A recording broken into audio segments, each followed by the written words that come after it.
ನಾನು ಹಾಕಿದ್ದಂಥ writ petition ಮೇಲೆ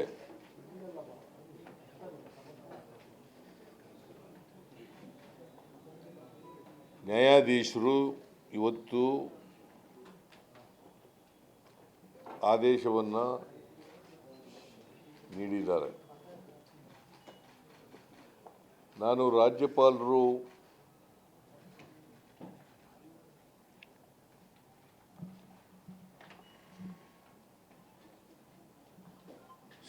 ಪ್ರಾಸಿಕ್ಯೂಷನ್ಗೆ sanction ಕೊಟ್ಟಿದ್ದಂಥ ಆದೇಶವನ್ನು ನ್ಯಾಯಾಲಯದಲ್ಲಿ ಹೈಕೋರ್ಟ್ನಲ್ಲಿ ಪ್ರಶ್ನೆ ಮಾಡಿದ್ದೆ.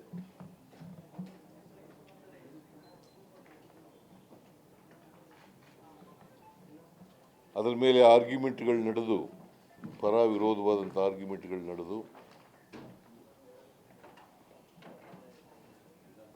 ಆದೇಶವನ್ನು ನಾನು ಕೂಡ ಮಾಧ್ಯಮಗಳ ಮೂಲಕ ನೋಡಿದ್ದೇನೆ. ಪೂರ್ಣ ಜಡ್ಜ್ಮೆಂಟನ್ನು ಓದಲಿಕ್ಕಾಗಿಲ್ಲ. ಪೂರ್ಣ ಜಡ್ಜ್ಮೆಂಟನ್ನು ಓದಿದ ಮೇಲೆ ಪೂರ್ಣ ಪ್ರತಿಕ್ರಿಯೆಯನ್ನು ಕೊಡ್ತೇನೆ.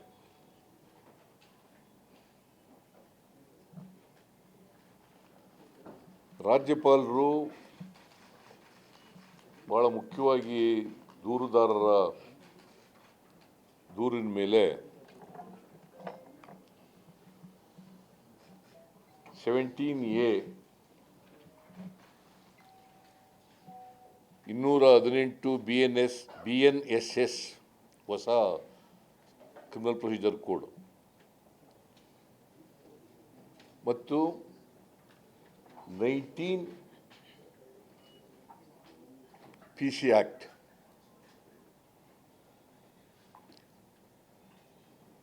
ಅದರ ಮೇಲೆ ಸ್ಯಾಂಕ್ಷನ್ ಕೊಡಿ ಅಂತ ಕೇಳಿದರು.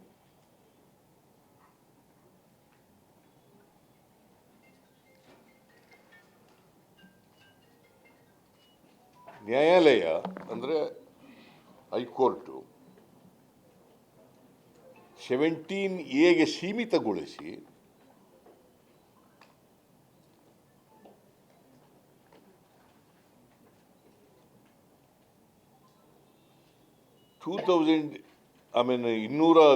ಸೆಕ್ಷನ್ 218 BNSS,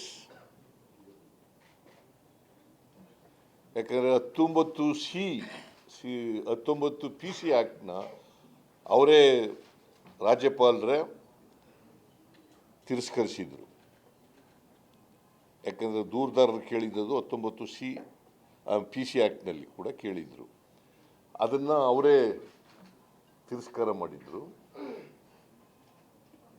ನ್ಯಾಯಾಲಯ 218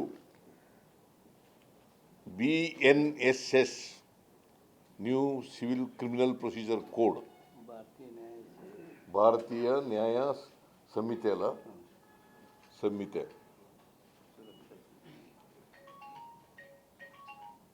ಅದನ್ನು ಸಂಪೂರ್ಣ ತಿರಸ್ಕಾರ ಮಾಡಿದ್ದಾರೆ.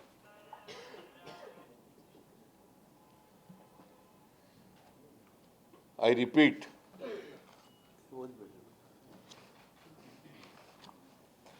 the order is read to be restrictive to an approval under Section 17A of the Act and not an order granting sanction to 18 of BNSS. ಗೊತ್ತಾಯ್ತಲ್ಲ ನಿಮಗೆ? ಪ್ರಾಸಿಕ್ಯೂಷನ್ಗೆ 218 BNSS ಪ್ರೊಸೀಜರ್ ಕ್ರಿಮಿನಲ್ ಸೆಕ್ಷನ್ ಪ್ರಕಾರ ಕೊಟ್ಟಿಲ್ಲ, ಅದನ್ನು ತಿರಸ್ಕಾರ ಮಾಡಿದ್ದಾರೆ. 17A PC ಆ್ಯಕ್ಟ್ ಪ್ರಕಾರ ಮಾಡಿದ್ದಾರೆ, ಅದನ್ನು ಇನ್ವೆಸ್ಟಿಗೇಷನ್ಗೆ ಕೊಟ್ಟಿದ್ದಾರೆ.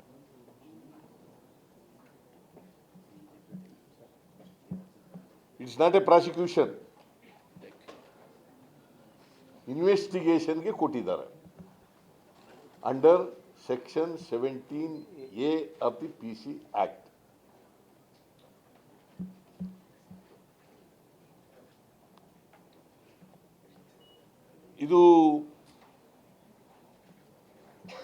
ಇದರ ಮೇಲೆ ಯಾವ ರೀತಿ ಹೋರಾಟ ಮಾಡಬೇಕು ಅಂತೇಳಿ ಕಾನೂನು ತಜ್ಞರ ಜೊತೆ ಚರ್ಚೆ ಮಾಡ್ತೀನಿ. ಕಾನೂನು ತಜ್ಞರ ಜೊತೆ ಚರ್ಚೆ ಮಾಡಿ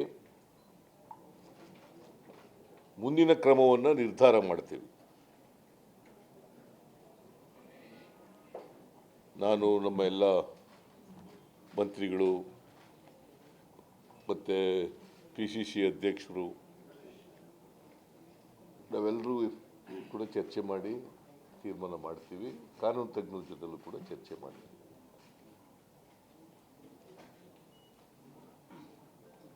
ನಾವು BJPಯವರು ಮತ್ತು JDSನವರ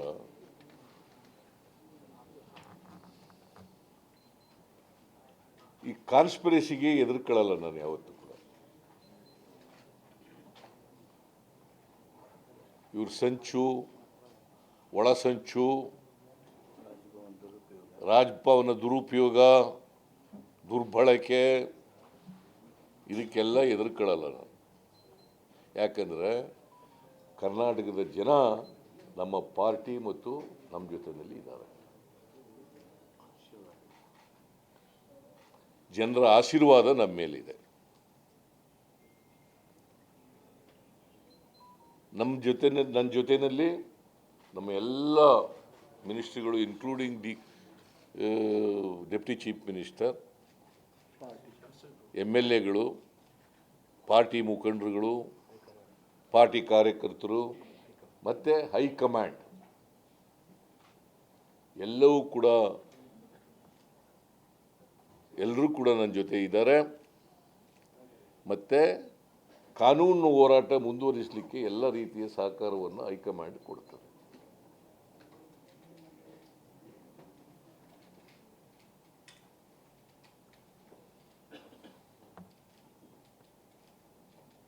ನರೇಂದ್ರ ಮೋದಿಯವರ ನೇತೃತ್ವದ BJP ಸರ್ಕಾರ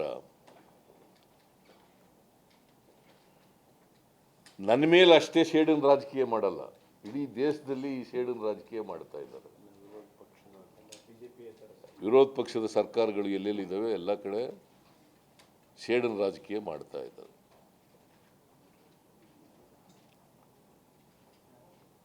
ದೇಶದ ತುಂಬ.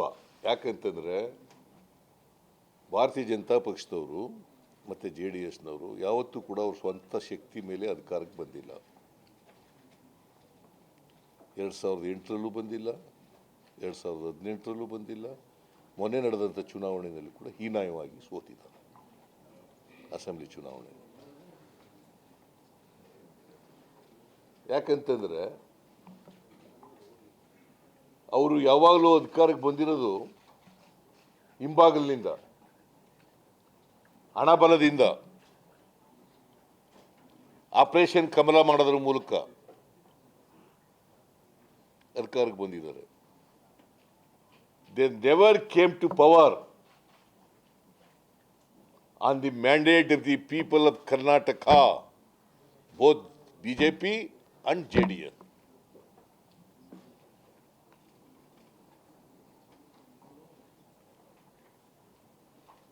ನಾವು 136 ಗೆದ್ದ ಮೇಲೆ ಕಳೆದ ಲೋಕಸಭಾ ಚುನಾವಣೆಯಲ್ಲಿ ಅವ್ರಿಗೆ ಆಪರೇಷನ್ ಕಮಲ ಮಾಡೋಕ್ಕಾಗಲ್ಲ, ಪ್ರಯತ್ನ ಮಾಡಿದ್ರು.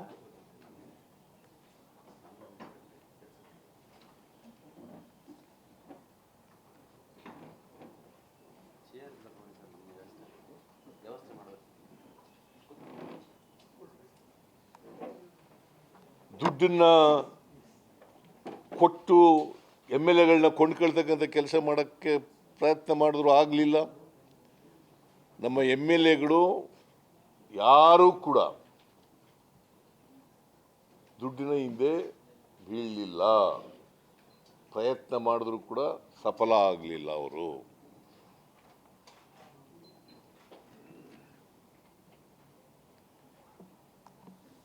ಸೊ ಅದಕ್ಕೋಸ್ಕರ ನಮ್ಮ ಎಲ್ಲ ಬಡವರ ಪರವಾದಂಥ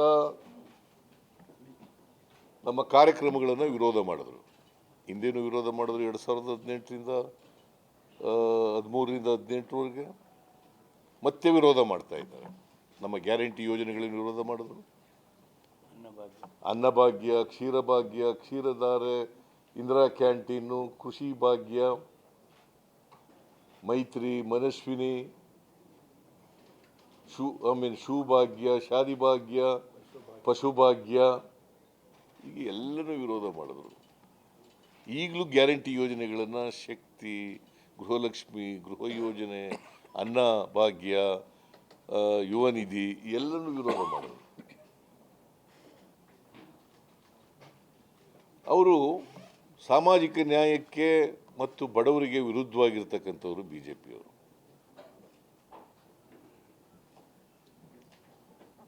ಹೇಗಾದರೂ ಮಾಡಿ ಸರ್ಕಾರಕ್ಕೆ ಕಪ್ಪು ಮಸಿಯನ್ನು ಬಳಿಬೇಕು ಅಂತಕ್ಕಂಥದ್ದು ಅವರ ದುರಾಲೋಚನೆ.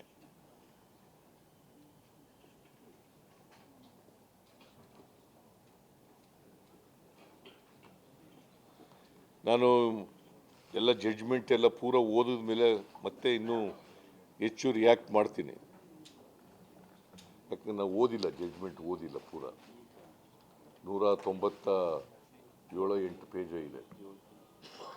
ಕಾಪಿ ಸಿಕ್ಕಿದೆ, ಬಟ್ ಓದಕ್ಕಾಗಿಲ್ಲ. ತಾಳ್ರಿ, ನೀವು ಇನ್ನೂ ಆಕೆ ಅಷ್ಟೊಂದು ಆತರ ಮಾಡ್ತೀರಿ. ಓದಿಲ್ಲ ಅಂತ ಹೇಳ್ದೆ ಅಷ್ಟೇ. ನಾನು ನಿಲ್ಲಿಸ್ಬಿಟ್ಟಿದ್ದೀನ ಮಾತು.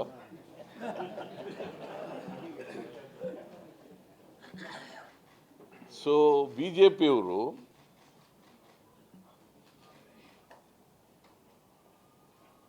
ಇಡೀ ದೇಶದಲ್ಲಿ ಮಾಡಿದ ರೀತಿಯಲ್ಲೇ ಕರ್ನಾಟಕದಲ್ಲೂ ಕೂಡ ಕಾಂಗ್ರೆಸ್ ಸರ್ಕಾರವನ್ನು ಅಲುಗಾಡಿಸಬೇಕು, ಕಪ್ಪು ಮಸಿ ಬೆಳೀಬೇಕು,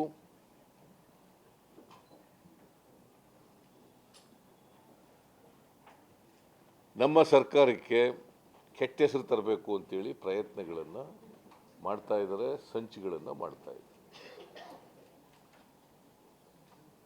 ಬೋತ್ ಬಿಜೆಪಿ ಅಂಡ್ JDS.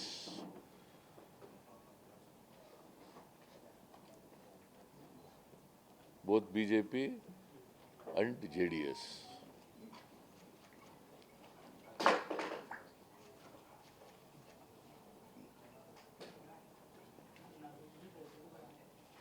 ಇದು ನನ್ನ ಈ ಆರ್ಡರ್ಸ್ ಬಂದ ಮೇಲೆ, ಇವತ್ತಿನ ಹೈಕೋರ್ಟ್ ಆದೇಶ ಬಂದ ಮೇಲೆ, ಮಾಧ್ಯಮಗಳ ಮೂಲಕ ತಿಳ್ಕೊಂಡ ಮೇಲೆ ನನ್ನ ಮೊದಲನೇ ರಿಯಾಕ್ಷನ್ ಇದು. ಆಮೇಲೆ ಜಡ್ಜ್ಮೆಂಟ್ ಎಲ್ಲ ಓದಿದ ಮೇಲೆ ಮತ್ತೆ ರಿಯಾಕ್ಟ್ ಮಾಡ್ತೀನಿ.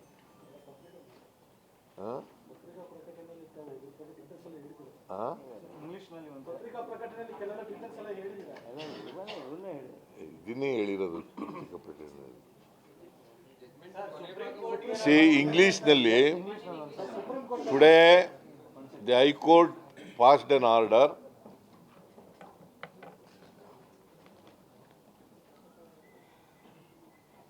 I have seen the orders through the media. I am yet to go through the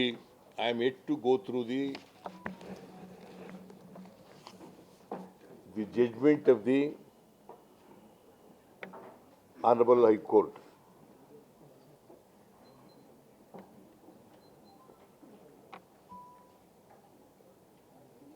After going through the judgment,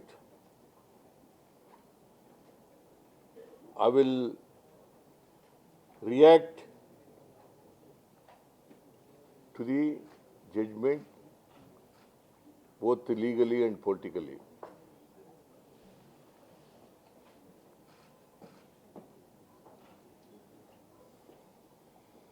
The complainants who made a complaint before the Honorable Governor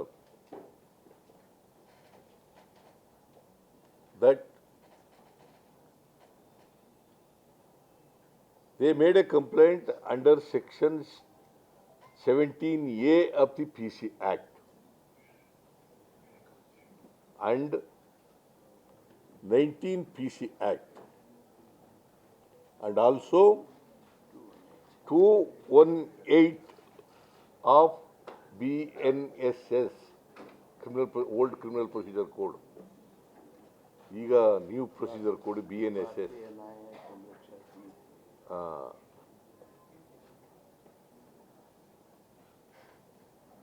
The Honorable High Court said inquiry may be conducted under Section 17A of the PC Act. And they rejected another prayer made by the complainant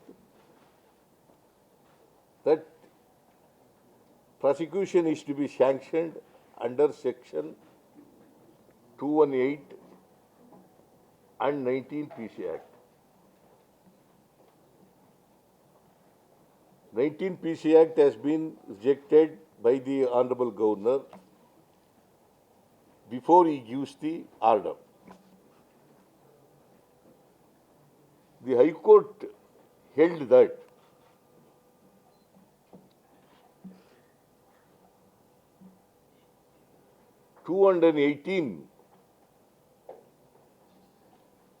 the prosecution under 218 is totally rejected.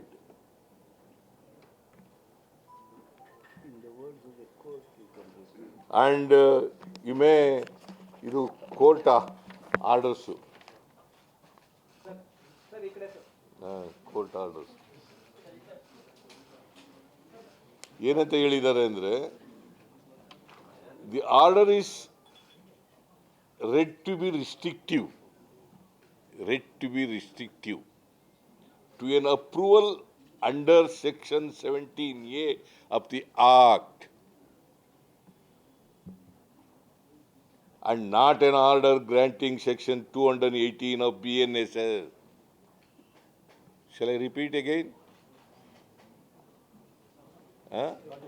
You got it?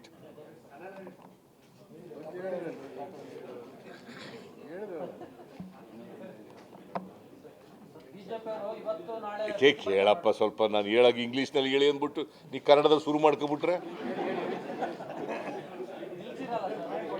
ಸ್ವಲ್ಪ ತಾಳ್ಮೆಯಿಂದ ಇರು. ಕೇಳುವೆ, ನನಗೆ ಗೊತ್ತು ನೀನು ಏನು ಕೇಳ್ತಾ ಇದೀಯ ಅಂತ ನನಗೆ ಗೊತ್ತಿದೆ, ಉತ್ತರ ಹೇಳೋಣ. So, after go through the judgment, I will discuss with the legal experts and also with my cabinet colleagues and party, and also with the High Command, what action to be taken legally to be spelled out.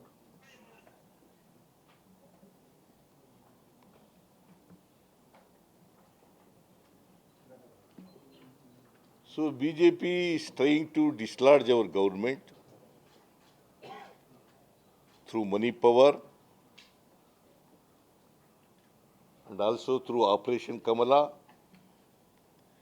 but they could not succeed.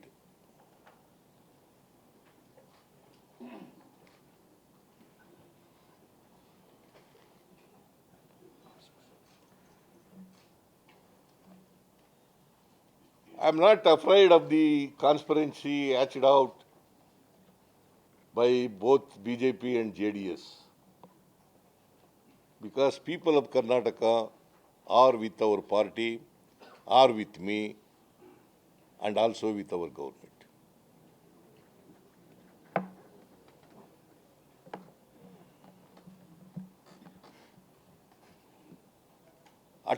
After whatever futile exercise they made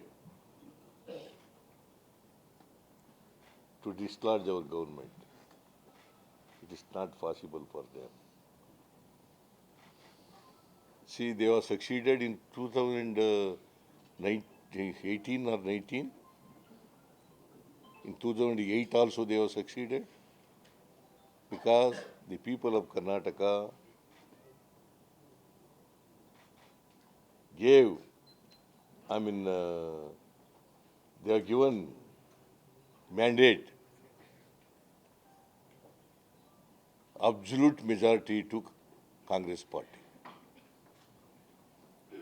136 MLAs we got.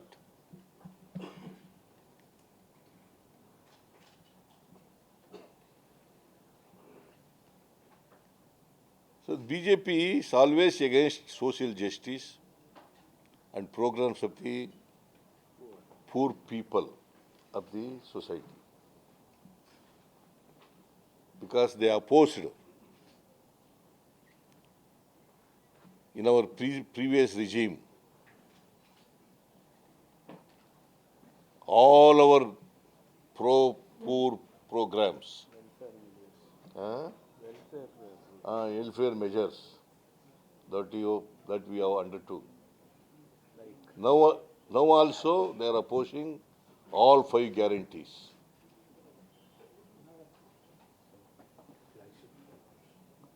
All flagship programs. Because they basically, BJP and JDS are against social justice and programs of the poor people.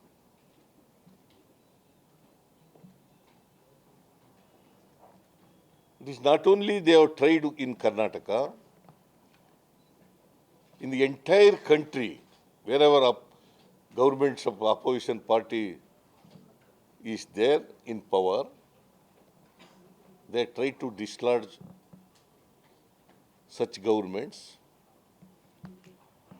and they have succeeded in sending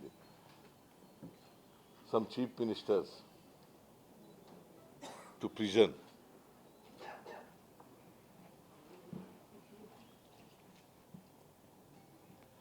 So it is not possible in Karnataka, because people are standing with us like a rock,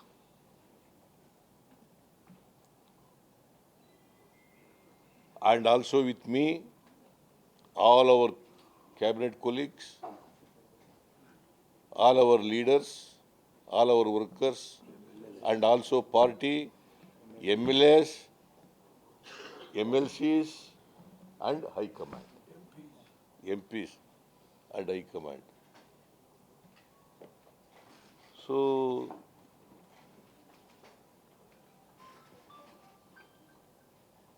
these are the first reaction today, and my colleagues are here. Please, you can ask questions.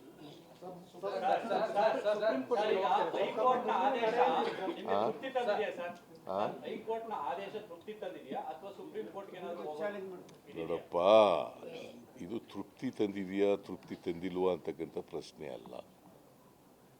ನಾವು ಗವರ್ನರ್ನ ಆದೇಶವನ್ನು prosecution ಕೊಡೋದನ್ನು challenge ಮಾಡಿದ್ದು. ಅವರು 19 PC ಆ್ಯಕ್ಟನ್ನು ಬಿಟ್ಟು 218 ಮತ್ತು 17A ನಮಗೆ ಪ್ರಾಸಿಕ್ಯೂಷನ್ಗೆ sanction ಕೊಟ್ಟಿದ್ದರು. ಅವರು 17A ಮಾತ್ರ ಎಂಕ್ವೈರಿ ಮಾಡಿ ಅಂತ ಹೇಳಿ 218 PC ಆ್ಯಕ್ಟನ್ನು ಅದನ್ನು ರಿಜೆಕ್ಟ್ ಮಾಡಿದ್ದಾರೆ. ಗೊತ್ತಾಯ್ತಾ? ನಾನು ಅದಕ್ಕೆ ನೋಡಿ, ಈಗ it's not A question of satisfaction or dissatisfaction. It's a legal fight. I will discuss with the legal experts and come back to you.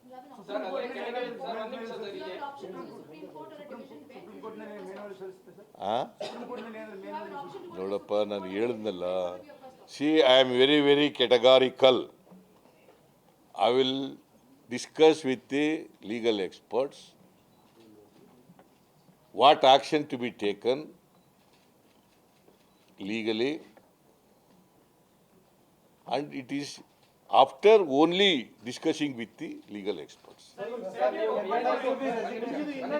ಇದುವರೆಗೆ ನೀವು ಹೇಳ್ತಾ ಇದ್ದೀರಿ ನಮ್ದು ಯಾವುದು ತಪ್ಪಿಲ್ಲ ಅಂತ ಹೇಳ್ತಾ ಇದ್ರಿ. ಈಗ ತನಿಖೆಗೆ ಅನುಮತಿ ಕೊಟ್ಟಿರುವಂತದ್ದು ಒಂದ್ ರೀತಿ ಈಗಲೂ ನನ್ನ ಪ್ರಕಾರ ತಪ್ಪು ಮಾಡಿಲ್ಲ. ಗೊತ್ತಾಯ್ತಾ? ಆದೇಶ ಕೊಟ್ಬಿಟ್ಟು ಆದೇಶ 17A ಮಾಡಿ ಅಂತ ಹೇಳಿದ ತಕ್ಷಣ ಎಂಕ್ವೈರಿ ಮಾಡಿ ಅಂದ ತಕ್ಷಣ ತಪ್ಪು ಮಾಡಿದ್ದೀನಿ ಅಂತಲ್ಲ ಅದರ ಅರ್ಥ. ಕೇಳಕ್ಕೆ ನ್ಯಾಯಾಲಯದಲ್ಲಿ ನಾನು ಅದಕ್ಕೆ ನ್ಯಾಯಾಧೀಶ ನಮ್ಮ ಲೀಗಲ್ ಎಕ್ಸ್ಪರ್ಟ್ಸ್ಗಳ ಜೊತೆ ಮಾತಾಡಿ ಏನು ಮಾಡಬೇಕು ಮುಂದೆ ಅಂತ. ನ್ಯಾಯಾಲಯ ಹೇಳಿದೆ ಜಡ್ಜ್ಮೆಂಟ್ ಅಲ್ಲಿ ಅನ್ಡೌಟೆಡ್ಲಿ ರಿಕ್ವೈರ್ ಆನ್ ಇನ್ವೆಸ್ಟಿಗೇಷನ್ ಅಂತ ಹೇಳಿದೆ. Undoubtedly require under what section? Under 17A. 17A ಅದನ್ನೇ ನಾನು ಹೇಳಿದ್ದಲ್ವಾ. ನಾ 17A ಅಂತ ಇಲ್ಲ ಅಂತ ಹೇಳಿದ್ನಾ? ನೋಡಪ್ಪ ಎಲ್ಲದು ನೋಡ್ರಿ ಸರಿಯಾಗಿ ಅರ್ಥ ಮಾಡ್ಕೊಳ್ರಿ. ಅದು ನೋಡಪ್ಪ ನೀನು ಇಂಗ್ಲೀಷ್ ಪತ್ರಿಕೆಯವನು ಅರ್ಥ ಮಾಡ್ಕೊ ಇದು. ದಿ ಆರ್ಡರ್ ಇಸ್ ಕೇಳ್ರಿ ಇಲ್ಲಿ ಬರ್ಕೊಳ್ರಿ ಇದನ್ನ. The order is read to be restrictive to an approval under section 17A of the Act and not an order granting sanction under section 218 of the BNS is not there. Sir, you have said you are open for an investigation. Would the state government order an investigation, or would you wait for what happens in the special court, sir? You have said you are open for an investigation. See, whatever court said, I have read it. You are asking the question to the government. You see, I am confining to only the orders passed by the High Court. ಈಗ ನಿಮ್ಮ ಈ high court ತೀರ್ಪಿನ ಹಿನ್ನೆಲೆಯಲ್ಲಿ ನೀವು ರಾಜೀನಾಮೆ ಕೊಡಬೇಕು ಅಂತ ಒತ್ತಾಯಿಸಿ ಪ್ರತಿಪಕ್ಷ ಹೋರಾಟ. ಯಾಕೆ ರಾಜೀನಾಮೆ ಕೊಡಿ? ಕುಮಾರಸ್ವಾಮಿ ರಾಜೀನಾಮೆ ಕೊಟ್ಟಿದ್ದಾರಾ? ಬೇಲ್ನಲ್ಲಿ ಇದ್ದಾರೆ? ಅಲ್ಲ, ಬೇಲ್ನಲ್ಲಿ ಇದ್ದಾರಪ್ಪ. ಅವ್ರು ಕೇಳಿ, ಅವ್ರು ಕೇಳ್ರಿ. ಈಗ FIR ಇರೋರಿಗೆಲ್ಲ ಕೇಳಪ್ಪ ಇಲ್ಲಿ. ಇದು ಇಟ್ ಈಸ್ ಓನ್ಲಿ ಎಂಕ್ವೈರಿ ಮಾಡಿ ಅಂತ ಹೇಳಿರೋದು ಅಲ್ವಾ? ಎಂಕ್ವೈರಿ ಸ್ಟೇಜ್ನಲ್ಲೇ ರಾಜೀನಾಮೆ ಕೊಡಿ ಅಂತ ನೀನು ಕೇಳೋದು ಅಲ್ಲ. ನೀನು ಕೇಳ್ತಾ ಇದೀಯನೆಯ ಮತ್ತೆ ನೀನು ಬಿಡು. ಅವ್ರಿಗೆ ಉತ್ತರ ಕೊಡ್ತೀನಿ ನಾನು, ಬಿಡು.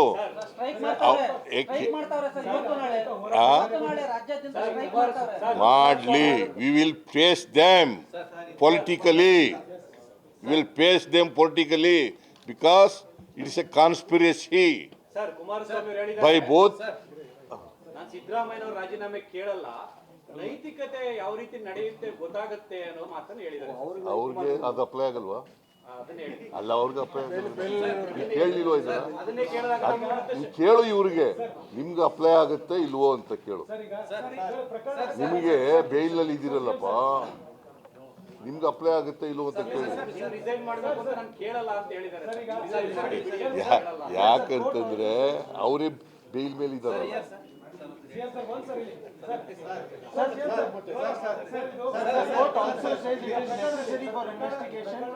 ಪ್ರಕರಣದ ಬಗ್ಗೆ ತನಿಖೆ ನಡೀತಿರುವಾಗ ಮುಖ್ಯಮಂತ್ರಿಗಳು ತಮ್ಮ ಸ್ಥಾನದಲ್ಲಿ ಮುಂದುವರಿ ಸೂಕ್ತವಲ್ಲ, ನೈತಿಕತೆಯ ವಿಚಾರವನ್ನು ಯಾರು ಸೂಕ್ತ ಅಲ್ಲ ಅಂತ ಹೇಳಿದವರು? ಕುಮಾರಸ್ವಾಮಿ ಹಂಗಾರಿ ಅವ್ರ ಗೌರ್ಮೆಂಟ್ನಲ್ಲಿ ಕುಮಾರಸ್ವಾಮಿ ಇರೋದು ಅಲ್ಲ. ಆಯ್ತಪ್ಪ, ಅವ್ರು ಕೇಳ್ರಿ ನೋಡ್ರಿ. ಅವ್ರಿಗೆ ಕುಮಾರಸ್ವಾಮಿಗೆ ಬೇಲ್ ಮೇಲೆ ಇದಾರಲ್ಲಪ್ಪ, ಮಂತ್ರಿ ಆಗಿದ್ದಾರೆ ಕೇಂದ್ರದಲ್ಲಿ, ನಿಮ್ಮ ಸರ್ಕಾರದಲ್ಲೇ ನರೇಂದ್ರ ಮೋದಿಯವರ ಪ್ರೈಮ್ ಮಿನಿಸ್ಟರ್ ಆಗಿರೋ ಸರ್ಕಾರದಲ್ಲೇ ಇದ್ದಾರಲ್ಲ. ಅದನ್ನ ಕೇಳಿ ಅಂತ ಹೇಳಿ. ಅದನ್ನ ಕೇಳಿದ್ದೀರಾ ನೀವು? ಕೇಳಿಲ್ಲ ನೀವು. ನೀನು ಆಯ್ತು, ನೀನು ಹೇಳಪ್ಪ. ಇಲ್ಲ ಬಿಡ, ಆಯ್ತು. ನೀನು ತಾಳ್ರಿ. ಸರ್, ಈಗ ರಾಜ್ಯಪಾಲರು BNS ಆಕ್ಟ್ ಅಡಿಯಲ್ಲಿ ಕೂಡ ಕೇಳಿದ್ರು 218. ಆ ಮುಖಾಂತರ ರಾಜ್ಯಪಾಲರು ನೀವು ಹೇಳಿದ್ರಂತೆ ಸರ್ಕಾರದ ಸಂಚಿನ ಭಾಗವಾಗಿ ರಾಜ್ಯಪಾಲರಿಗೆ ಕೇವಲ ಅರ್ಧ ಜಯ ಮಾತ್ರ ಸಿಗ್ತಾ? 17 PC ಆಕ್ಟ್ ಅಡಿ ತನಿಖೆಗೆ ನಾನು ಅರ್ಧ ಜಯ ಪೂರ್ಣ ಜಯ ಅಂತ ಹೇಳಕ್ ಹೋಗಲ್ಲ. ಕೋರ್ಟ್ನವರು ಏನು ಹೇಳಿದ್ದಾರೆ ಅಂತ ಅಷ್ಟು ಹೇಳಿದ್ದೀನಿ. ನಾನು ಪೂರ ಜಡ್ಜ್ಮೆಂಟ್ ಓದಿದ ಮೇಲೆ ಐ ವಿಲ್ ರಿಯಾಕ್ಟ್ ಅಂತ ಹೇಳಿದ್ದೀನಿ. I will react only after go through the entire judgment. ಈಗ ಇಟ್ ಈಸ್ ಓನ್ಲಿ ಮಾಧ್ಯಮದ ಮೂಲಕ ನಾನು ಓದ್ಕೊಂಡಿರೋದ್ರ ಮೇಲೆ ಅಷ್ಟೇ ಹೇಳಿದ್ದೀನಿ. ಅದಕ್ಕೆ ಇಷ್ಟೊಂದು ಪ್ರಶ್ನೆ ಕೇಳಬೇಕಾದಂತ ಅಗತ್ಯ ಇದೆ.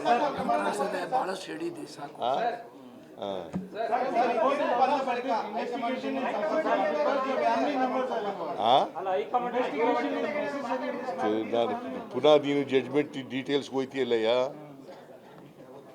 ಜಡ್ಜ್ಮೆಂಟ್ನಲ್ಲಿ ಹೇಳಿ, ಕಾಪಿನಲ್ಲಿ ಹೇಳಿದಾರ? ಹೇಳಿ ಇಲ್ಲಿ. ನಾನು ಈಗ ಜಡ್ಜ್ಮೆಂಟು ಪೂರ ಓದಿಲ್ಲ, ಜಡ್ಜ್ಮೆಂಟನ್ನು ಓದಕ್ಕೆ ಹೋಗಿಲ್ಲ. ನೀವು ಮಾಧ್ಯಮಗಳಲ್ಲಿ ಏನೇನು ಬಿತ್ತರಿಸಿದ್ದೀರಿ ಆದೇಶದ ಬಗ್ಗೆ ಅಷ್ಟೇ ಓದ್ಕೊಂಡಿದ್ದೀನಿ. ಅದೇ ಆಮೇಲೆ ಎಲ್ಲ ಓದಿದ ಮೇಲೆ ನಿಮಗೆ I will come back to you and react. High command ಏನೋ ನಿಮ್ಮ ಜೊತೆ ಮಾತಾಡಿದ್ರು ಸರ್. ಹೈಕಮಾಂಡ್ ನಾಯಕರೆಲ್ಲ ಇಲ್ಲ, ಇನ್ನೂ ಮಾತಾಡಿಲ್ಲ.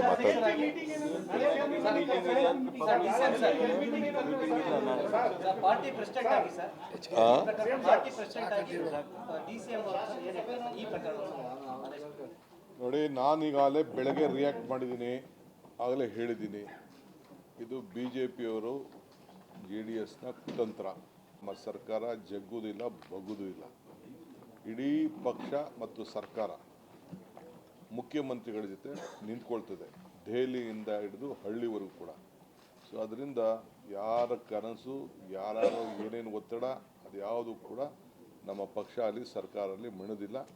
ಕಾನೂನು ಹೋರಾಟ ಮಾಡ್ತೀವಿ, ಜನರ ಜೊತೆಲಿ ನಿಂತ್ಕೊಳ್ತೀವಿ.